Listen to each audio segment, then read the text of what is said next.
అల్పవృష్టి, చోరులు, దుర్మార్గులు ప్రబలుట ఉంటుంది. పాలకులు పరస్పరం జయకాంక్షతే ఉంటారు. పాలకులు అంటే ఎవరు? రాజకీయ నాయకులు.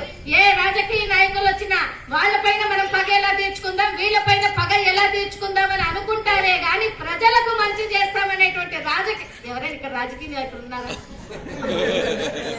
అలాగా రాజకీయ నాయకులు వారి మీద వీళ్ళు విజయం సాధించాలి, వీళ్ళ మీద విజయం సాధించాలి అని ఉంటుందే గాని ప్రజల మీద ఏ విధంగా వాళ్ళకి సహాయం చేయాలి, ప్రజలను ఏ విధంగా మంచి చేయాలి అనేటువంటిది ఏ మాత్రం రాజకీయ నాయకులకు ఉండదు. ఇలాగా సైన్యాన్నంతా కూడా నష్టపోతారు. ఎందుకంటే యుద్ధం డి అంటే డి అని యుద్ధం చేసేందుకు ఒక దేశం నుంచి ఇంకో దేశం వాళ్ళు యుద్ధం చేయటకు ఎవడిక్కడ ఉండేది? రాజు కుజుడు. ఆయన ఎప్పుడు కూడా ఎట్లుంటారు అంటే అస్త్ర శస్త్రాలన్నీ పట్టుకొని ఉంటారు. మనం జాతక కుండల్లో కూడా చెప్తుంటాం, ఎప్పుడైనా జాతకాలు చూసినప్పుడు కుజుడు అనేటువంటి వారు చేతిలో ఆయుధం ఉంటే ఎదుటి వాడు ఎవరు వచ్చినా సరే డి అంటే డి అందమా. ఎందుకంటే చేతిలో ఆయుధం ఉన్నాక ఎవరైనా ఊరుకుంటారా? ఆఖరికి చిన్న పిల్లోడు అనుకోండి, చేతిలో కట్టుందనుకోండి, దాన్ని ఎవరికో ఒకరికి ఇలా కొట్టాలను, ఆ పైపుకి ఇలా కొట్టాలను, ఓ చెట్టుకి ఇలా కొట్టాలను. చేతిలో ఆయుధం ఉంది అంటే అది ఉలువుల్లాడుతూ ఉంటుంది, ఇలా కొట్టాలి అని. అలాగా కుజుడికి మరి రాజు గనుక యుద్ధానికి రెడీగా ఉంటాడు అస్త్ర శస్త్రాలతో కూడి.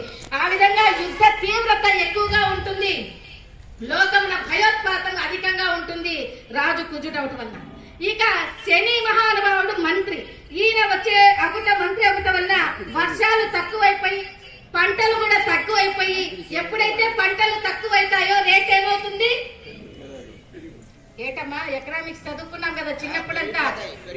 ప్రొడక్షన్, మనకి పంటలు తక్కువైందంటే డిమాండ్ రేటు పెరుగుతుంది, పంటలు పెరిగాయంటే డిమాండ్ తక్కువై రేటు డౌన్ అయిపోతుంది. ఇదంతా ఎకనామిక్స్ లో వస్తుంది. అందుకే ఒక పంచాంగ పఠనం వింటే జ్యోతిష్య శాస్త్రము, ఖగోళ శాస్త్రము, గణిత శాస్త్రము, ఇవన్నీ శాస్త్రాలన్నీ మనకు తెలుస్తాయని నేను ఇందాకే చెప్పాను అనమాట.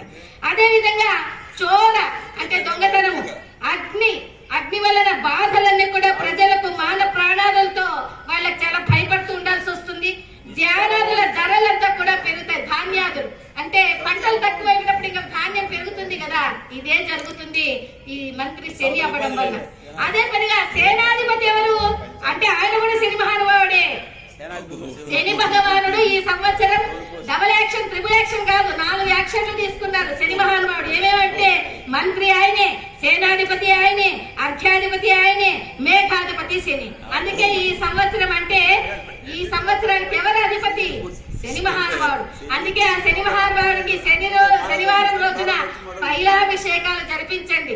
ఆ శని మహానుభావునికి పూజలు జరిపిస్తే ఆయన మన వైపు కూడా చల్లగా చూస్తుంటాడు శని మహానుభావుడు. అలాగే ఒక్కసారి ఒక పలకండమ్మ శని మహానుభావునికి. నమో శనేశ్వరా పాహి మాం,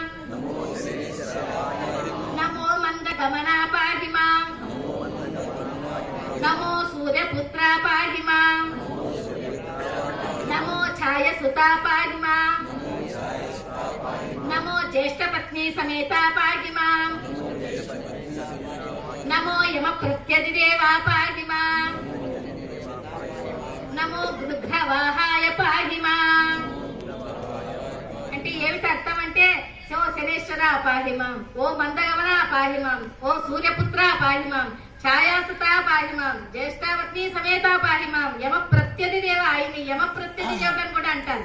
గృధ్రవాహనుడు అంటే కాకి వాహనంగా ఉండేవాడు. పాహిమాం అని మనం శనేశ్వర